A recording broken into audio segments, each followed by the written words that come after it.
Autism இருக்கக்கூடிய குழந்தைங்க வந்து நார்மலான லைஃப்பை லீட் பண்ண முடியுமா? அதை கண்டறியறது எப்படி ஃபர்ஸ்ட்?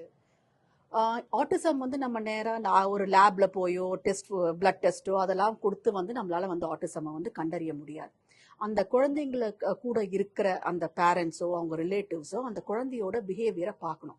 அந்த குழந்தைகள் வந்து ஒரு அந்த வயதுக்கேற்ற மைல் ஸ்டோன்ஸ் சொல்லுவோம், டெவலப்மெண்டல் மைல் ஸ்டோன்ஸ் இருக்கு இல்லையா, அந்த வளர்ச்சியோட அந்த படிக்கற்களை வந்து கரெக்டா வந்து அடையிறாங்களா, இல்ல அந்த குழந்தைகளுக்கு அதுல சிரமம் இருக்கா அப்படின்றத பார்க்கணும். மோஸ்ட்லி என்ன சொல்றாங்க, நம்ம நம்ம பார்க்கும் போது அந்த ஆட்டிசமால பாதிக்கப்பட்ட குழந்தைகள் வந்து நம்ம கண்ணை பார்த்து பேசாதுங்க. இப்ப நம்ம ஜென்ரலா நம்ம எல்லாரும் நார்மலா இருக்கிறவங்க பேசும்போது ஒருத்தர் கண்ணை பார்த்து நம்ம பேசுவோம். ஆனா இந்த ஆட்டிசம் அப்படின்ற ஒரு இதால இருக்க குறைபாடு உள்ள குழந்தைகள் என்ன ஆகும்னா கண்ணை பார்த்து பேச மாட்டாங்க.